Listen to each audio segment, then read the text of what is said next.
Okay, so I went to a health food store one day. This was probably around 2004, 2005. And this was when I had decided that I was finally just going to just go on my own and do my own thing.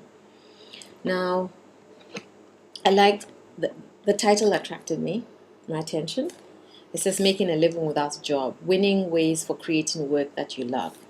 And at the end of the day, for me, there are things you already know, but you need affirmation or confirmation about it from somewhere else. And there are few people or a few writers that say things or speak in my language. And that's what Barbara J. Winters did for me, because she just tells you about how you should go as far back in the past as you can to your childhood, as far back into your childhood as you can remember, and think of the things that, or bring up to the surface things you loved to do.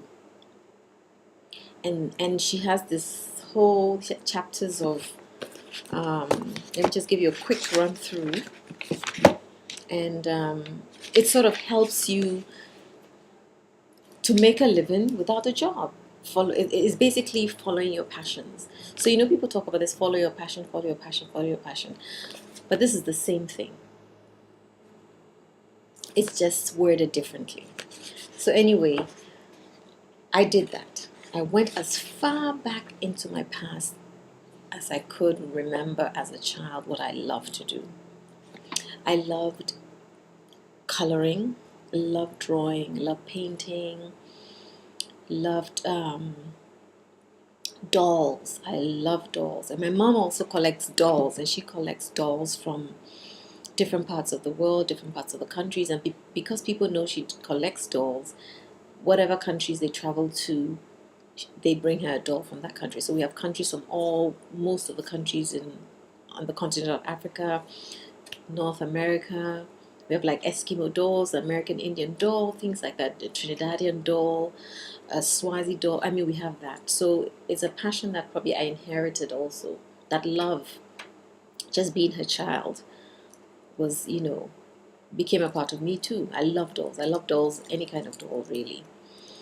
And so I looked at that. I looked at a couple of things, and I love jewelry. And I love jewelry more as an adornment, as an art form, I should say, as opposed to me wearing it. I've gotten brooches that have been beautiful, and I've framed them, and as opposed to wearing them. So my appreciation for jewelry is a little different. But what I'm getting at is the fact that following your passions is one way of making a living without a job. And a job means going into someone's office 9 to 5, being controlled by them, being, you're working for them, you're making money for them. And it's, you have to live your life to the fullest and be happy. And that is something I have grown up knowing, because I have those parents. They just want you to do something that makes you happy. If you want to be a garbage collector, do that as long as that makes you happy. But I've always known that my mom has honed all our passions from infancy. The moment she saw something that we could do well at, she encouraged it. She just made you do things with it, or she really did that. And with me, she made me draw and color. If there was a rainbow, if there was a nice dawn or dusk or moon, or she'll have me paint and draw it, write a poem about it, things like that. And she has always told me, do art, do art, do art. And I never really did that. I love the arts and stuff like that, but when you're in the British system in the 60s and 70s and 80s, if you're good at certain subjects, you're a science student.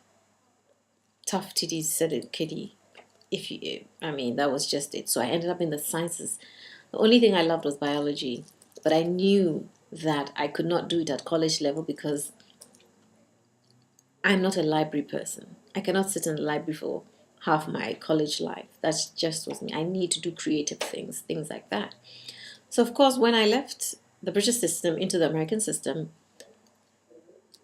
thank God, you're given these options. But because I didn't know any better, I started off with the sciences, and then I started taking little electives here and there, like geography. I like geography, then geology, and then and you're realizing as I'm going along, I'm realizing I don't really like the sciences. Even the biology, it got into a point where it was too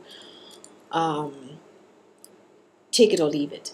What you're reading is the law, and I'm more a creative person. Like, okay, so animal kingdom and all the little hierarchies of cataloging and of life and organisms and things became a little too much for me because I really couldn't visualize a lot of what I was reading, and you have your doubts. You're like, this was written in 1920s. We're now in the 80s, and things have changed. Can't there be some adaptations? Can't those people don't necessarily right? You have these questions, and as a creative person, this kind of restricts you in your creativity to be given this big book and you have to study it word for word, and it's the law, and it's no other way around it. It's either A, B, C, or D. Finish. So then after a while I realized, you know what? I should just do what I want to do. I must just get out of these sciences, pure sciences, and do what I want to do. And then I thought about it, and I said to myself, what do I really love? I loved commercials. I love commercials. I love ads. I love, and in the States, it was, you see all kinds of ads and commercials and radio spots that are, intriguing, and, you understand them when others don't understand it. And I loved commercials, from the mundane to the quirky to the the stupid. I love the creativity. What went to the minds of the people who created that, and did they really attain their goal? And things like that. Or I would really buy a product because I saw it advertised in a way that appealed to me, and I decided I would find a college that had advertising as a degree, and so I did that. I found one and went to it. So, that being said, you continue in your quest to follow your passion. So after that, I went into the working world, did a master's in advertising, communication arts, stuff like that. Went into the working world, worked for an agency, fantastic agency, for a year or two, and decided, well, you know what? I'm more into philanthropy, so I would need something that would enable me to, have some stamp of certification or approval that, she's a philanthropist and what she's doing, she knows what she's about. And, so I went into the field of health, but still in health education, health communication. So it still is creative. You come up with campaigns and strategies, to get messages across, to try and help change behaviors and things like that. And I'm saying this because I'm talking about how this book tells you to go back into your childhood and find out what it is you like, and use that passion to enable you to earn some sort of income. And the progression is going on. So this is more my academic background in terms of creativity, and then I did the second master's in this public health, and then came back home, worked in the field of public health, got it out of my system, and decided, you know what, I've got to do what I love and for myself. And that's where I am today. And I'm realizing that I am at a point, at a crossroad again, and the crossroad is more about where I've now acquired a number of skills. Where do I want to go, or how do I put them together? And this was also sort of sparked in me by an article that I read that was somebody had interviewed Richard Branson, the Virgin Atlantic guy. And he was saying that you should try and put all those passions together under one umbrella. Try and bring them all together. So I have this love for the arts and jewelry and painting and coloring, and I made my own jewelry for a long time. And then I make chocolates because I'm a chocoholic. And I did a cosmetic science diploma because I was interested in the ingredients, in product ingredients, particularly hair product ingredients.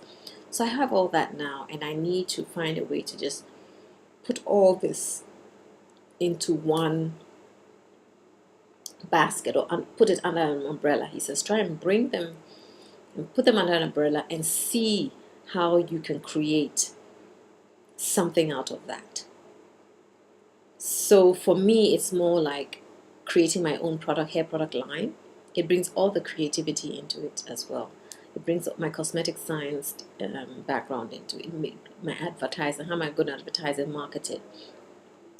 Creating the packaging, that's creative right there. And so on. So that is something to consider when you are trying to understand the concept of following your passion. Is sometimes you don't even know what you want to do. Go as far back into your past. It doesn't have to be that far, but just think of things you really love to do. And my thing was, find the thing that you know you can wake up with a skip in your step. You can do that any day. You just enjoy what you do. So this is just a little pep talk for those of you kind of like, I don't know what I want to do, I don't know how I'm going to figure it out. That's just one way, and I hope this has helped you in some way or the other. So do leave your comments. Let me know what you're up to, where you're going, what you want to be. And sometimes when there's a rapport with strangers, you will find that you can get answers out of that. Sometimes people see me and they're like, are you an artist? And I'm thinking, oh, how? And they'll be like, the way you look, the way you dress, the color of your hair, stuff like that. So for me, YouTube is what I conceive as a place where there are a lot of strangers out there, but your subscribers and those you subscribe to are like you. You have similar interests, and sometimes the comments and feedback feedback you can get from your subscribers can help you in guiding you on your journey. Because I find that when I read comments from other people's channels, you find that there's so much great input, and that could be some sort of starting point for you. You can ask, if you have a channel, ask that question. You'll be surprised the answers you get and the links and the variations.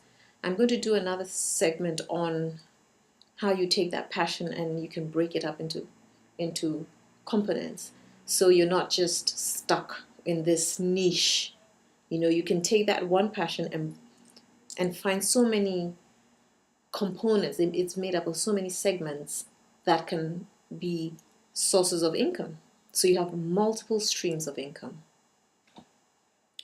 Okay, so to just end it all, I am basically just saying that if you are at crossroads, not sure what or where to go, a starting point would be to look back as far back as you can at things that you did as a child that you loved doing.